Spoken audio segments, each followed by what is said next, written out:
Hey everyone, I'm Annie and today I'm making some Hobbit-inspired slippers. So, welcome to my little crafting corner of the internet. Here in Germany, that's where I live, it's getting fall now. It means it's getting more cold outside, a bit chilly, a bit grey. I do love fall and I love especially the coziness inside when it's fall. So I decided to make some warm and comfy slippers. Because even when I'm inside and I wear fuzzy socks, my feet sometimes still get a bit cold. So I decided I need some slippers. And the older I get, the more I really appreciate the Hobbit lifestyle, which is full of comfy and cozy and full of little joys. So I decided to make some whimsy-inspired, Hobbit-inspired slippers. The very first step is to create a pattern. For that I traced around my foot. Very important, I was wearing thick socks, so the slippers will fit comfortably when I wear them later. I also added a bit of extra room at the heel and the toes.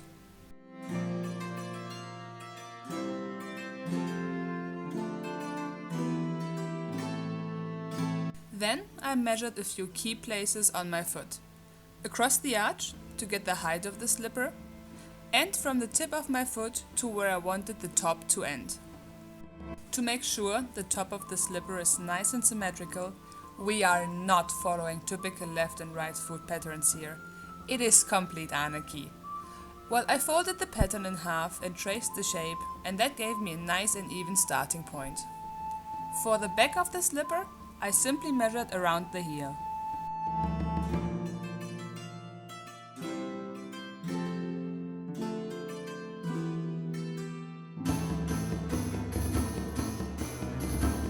And again, to get a symmetrical pattern, I folded the piece of paper in half before cutting it.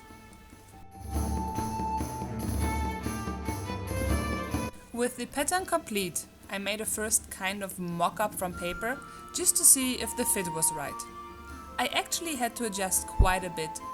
I extended the heel part and gave some extra length to the top.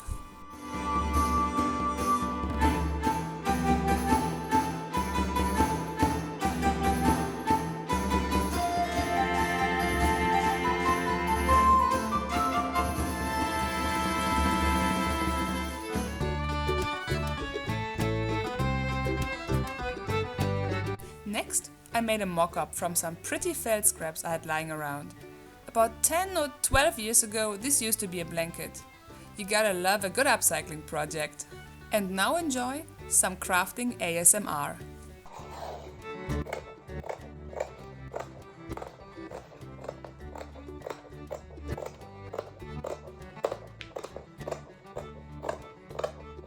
Since this is an easy project, sewing everything together was really fast.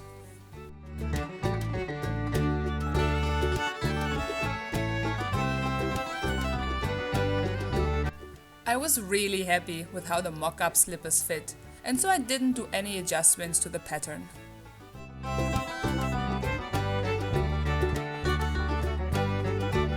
Since I'm really happy with how these two practice slippers turned out, I decided to go ahead and start with the real slippers. So I will be using some old pants, it's just denim pants, and then some leftover fabric, some wool fabric I had from making a Renaissance fair cape 15 years ago, a long time ago. So yeah, I will be using these two fabrics to make the actual slippers now. Since these are going to be Hobbit-inspired slippers, I wanted to add a bit of decoration to the front. And since it's fall, what better than a pumpkin? Maybe some mushrooms.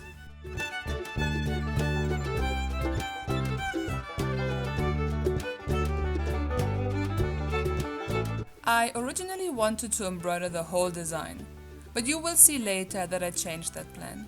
But that is also why I'm showing you all of my beautiful embroidery thread. Aren't these colors just fantastic? I sorted through them to find matching thread for the green vines and the pumpkin. Decisions are really hard when you have so many beautiful and pretty colors to play with. I conditioned the embroidery thread with some beeswax to make it stronger and started working on the green vines. In German I would actually call this type of decoration Schnörkel, but in English the dictionary only translates it as squiggles, which I guess is not wrong, but it does not feel quite right either. Maybe someone can help me. What would you call this type of decoration in English?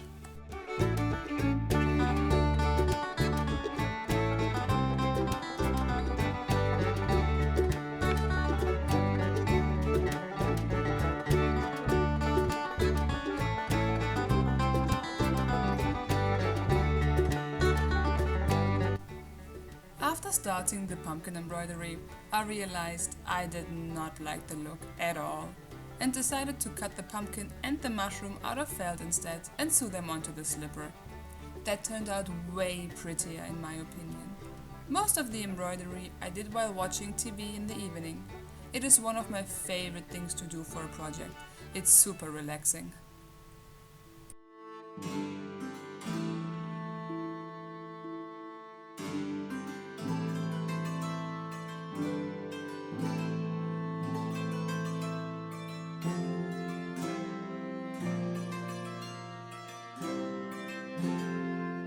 I also added some little beads to the mushroom, but I completely forgot to take a video of that part. Therefore all I can show you is my collection of shiny beads. Sometimes I wonder if I'm a human or actually a magpie in disguise.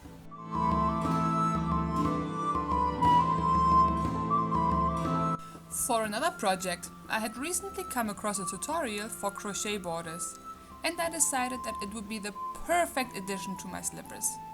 I still had some green yarn lying around with a beautiful color gradient. It reminds me of moss and forest paths.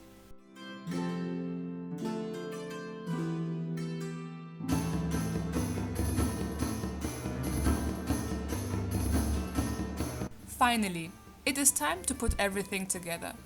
To attach the crochet trim to the slippers, I just used a small stitch on my sewing machine and a denim needle, since it has to go through quite a few layers of fabric. That actually worked surprisingly well.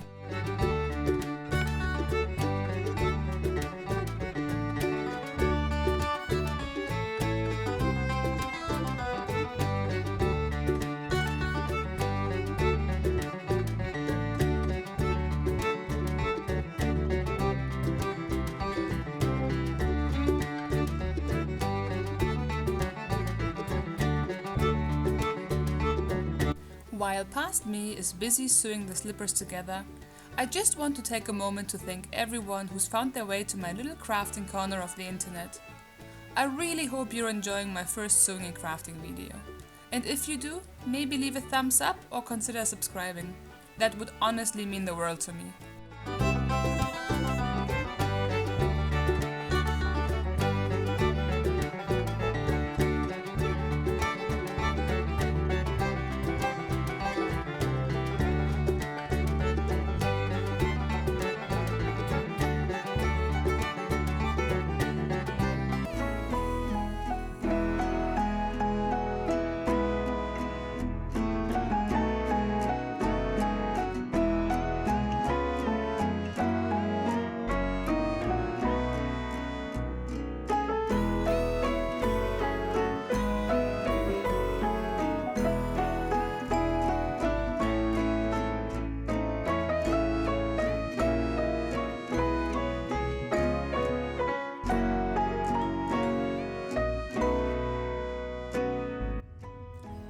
Overall, I'm super happy with how these turned out, and every time I will look at this little pumpkin, I will be reminded of fall, even throughout the whole winter.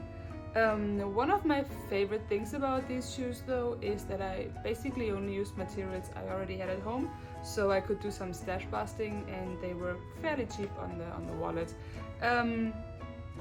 That being said, I do think this project is also suited for beginner seamstresses or novel sewists, and can be done even if someone doesn't have that much experience sewing yet. I want to thank you all for staying until the end of my video and hopefully see you next time.